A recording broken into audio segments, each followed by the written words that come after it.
Well, we're live. Hello. Let me just put a little bit in the chat. If you'd like to join the show at any point, then there's a little link in the chat there so that you can join in and ask a question.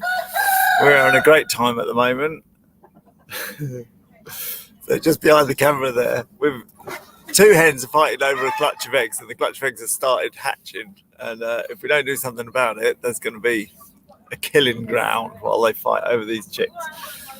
So Zana and Hannah, let me get the camera. Zana and Hannah are running about in the chicken run.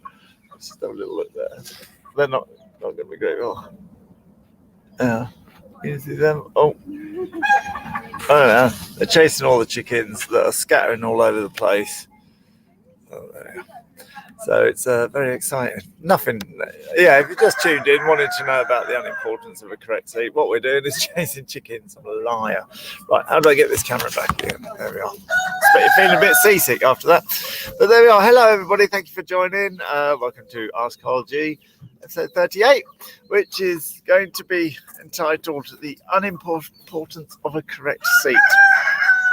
So that's a little sentence that's from my website. If you've logged on to see if you'd like to join the rider confidence course, you'd have seen the unimportance of a correct seat, and it's stemmed from me becoming aware that a great deal of people have been told all their riding lives to sit still, don't fidget, you're going to hurt the horse's back. Let me just adjust that camera a bit now. You're going to hurt. Oh, look, I'm in the middle now. You're going to hurt the horse's back. What else do they say? Don't fidget. You're sending wrong signals to the horse. All of which is correct, apart from you're going to hurt the horse's back. This is interesting. Rob Jackson, the horseback vet. If you've got any problems with your horse, I can. He's such a good physio or manipulator or osteopath or whatever you'd like to call it. He's already very well established horseback vet. He's been employed by the Olympic teams and all sorts of things over his career, and he has now got a technique which we're just discussing whether it should be called the Jackson technique or not, of freeing up their movement. And we're also in an experimental stage of scientific analysis of movement before and after his treatment. So put I'm gone off subject now, sorry. We put accelerometers on various parts of the horse's anatomy, computerized how the hips and shoulders are moving. Then Rob did his manipulation of the horses, his treatment, got them moving freer, which we could see with our eyes, and then re-recorded that, came back 6 weeks later, re-recorded that to see how it had lasted, and it had lasted. So I'm going to do an interview with Rob as soon as possible, who will explain it much better than I did. But my point is that this is a really good back person who comes along and checks my horses, because we do trick riding. I don't know if you're aware that I've got a trick riding show, where if you've seen trick riding, it's all to one side, hanging down, picking up hats, doing handstands off one side, standing in one stirrup, galloping round, all sorts of things. And he's always maintained, he comes every year to check that they're fine. And he has always maintained that these are the least amount of manipulation required out of all the horses that he sees. So isn't that interesting? We're always mucking around on the side of the horse. I would say it's one of the most common comments. I get two negative comments when I put my show reel on the internet. One is horses are afraid of fire, and people who want to shout about it put it in capitals so that I know they're shouting. Even as they watch a video where the horses are clearly not bothered about the fire at all, even as the horses are going over with going over a little fire jump that we have, sometimes a big fire jump, with in some cases no riders. I mean, they're just running around jumping over the fire. They honestly don't give a monkeys. You can see their ears are forward, you can see it in their eyes, and people still put down in capital letters, horses are terrified of fire, and clearly not. So there you go. And the other comment is this must be so bad for their backs as we're doing stuff. But there you go. We have a top physio or osteopath come and check them, and he says your horses need manipulating the least out of all horses that I see. So isn't that interesting? So our assumption that any mounting from the ground and all that is bad for the horse's back is not necessarily true. If your horse is unfit, of course, then we're at a different level. Our horses are athletes, and they are athletes. The show that we do is so intense. They're not athletes at the moment. We've just had 18 months off. I'm not much of an athlete at the moment, and I'm sure you can all empathise. So, yeah, the assumption that this must be bad for the horse's back is not necessarily true. So that gives me a nice, reliable platform to be able to say, let's get moving on these horses. Now, the reason why I want to encourage people to get moving on their horses is because of conversations like the one we had at the last Rider Confidence course, where somebody said they were sold a horse and the owner said he's a good horse, but if you become unbalanced, he will spook, he will freak out. I wouldn't feel comfortable getting on a horse if I believed that if I became unbalanced, the horse would freak out. And I would, well, I wouldn't believe it. If some people sell me horses, they tell all sorts of things, including it won't have anything but a blue bucket. But the point is that many people who've lost their confidence, part of the reason they've lost their confidence is this belief that if you're not sat like Charlotte Dujardin, you are somehow hurting the horse, distressing the horse, putting yourself in danger.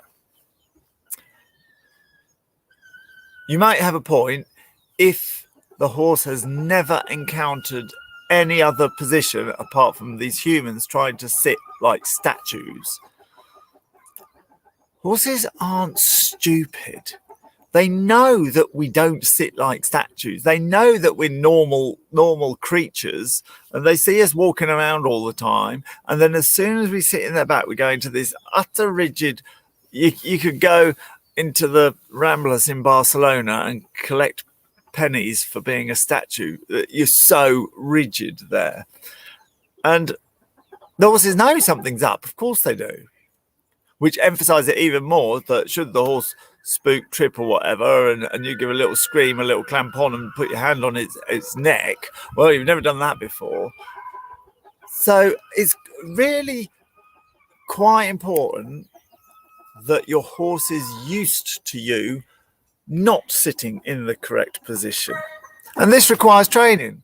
If your horse trips or slips or something jumps out, it jumps to the side, or you have to duck to get under a branch, and you just muck it up a bit more than necessary and grab on and somehow maybe if it's a slip, your heel will come back and hit the flank of the horse. The horse shouldn't be reacting. The horse should know that this happens occasionally. The thing that I'm getting now, I don't like telling people how to ride horses at all. What I try to do is have my philosophy of rider confidence go across all the disciplines. So if you're doing dressage, it'll apply. If you're doing natural horsemanship, it'll apply. If you're doing jumping, it'll apply. If you're doing eventing, it'll apply. So what I like to say is that I get the instructors are going to tell you what to do in your discipline, and I will give you the confidence to do it. So that's my philosophy. So I don't like telling people how to ride their horses, and I'm sure a bunch of dressage riders will jump up now and go, "Shut up, you stupid man. You have to sit still." Which, okay, yeah, hands up. Yep. But not because you're forced to. That's my middle ground that I'm meeting you on. It should be a choice whether you sit still in the perfect Charlotte Dujardin position. It should not be that you have to sit still in the perfect Charlotte Dujardin position, because if you don't, you will be racked with a sense of risk taking or putting yourself in danger or distressing the horse or hurting the horse's back and everything I just spoke about 10 minutes ago. It should be a choice. So our horses must be trained to the fact that we're going to be crap sometimes.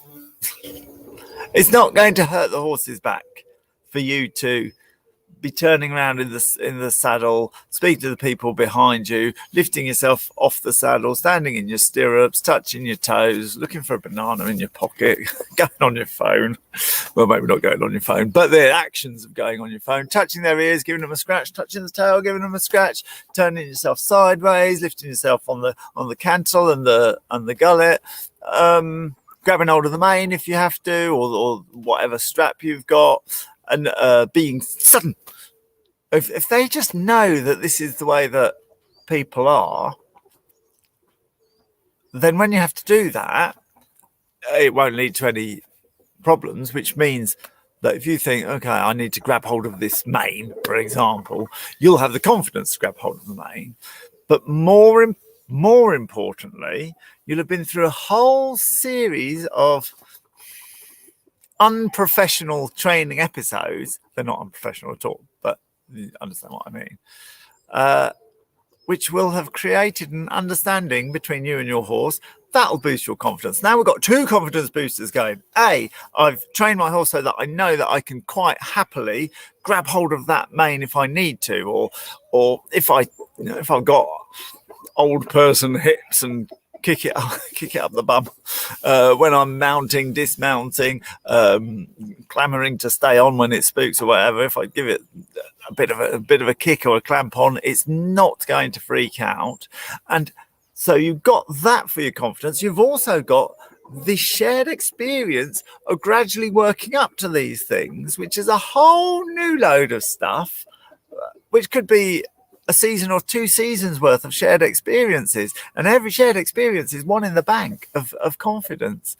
So you've got the shared experiences, you've got the actual fact that you've now got handles all over the horse and you needn't spend your time worrying, which is the third point. You needn't spend your time worrying, because people ride along thinking, I must not move, I will be putting myself in danger, and that will be gone simply because you spent your time arsing around, showing the horse that if it goes wrong, if I become unbalanced, you're not going to freak out. It's fine. It's normal. From that point, you can then assume your Charlotte Dujardin position and sit like a statue on the Ramblas in Barcelona, and that will be your choice. And your horse will understand that as well. So, yeah.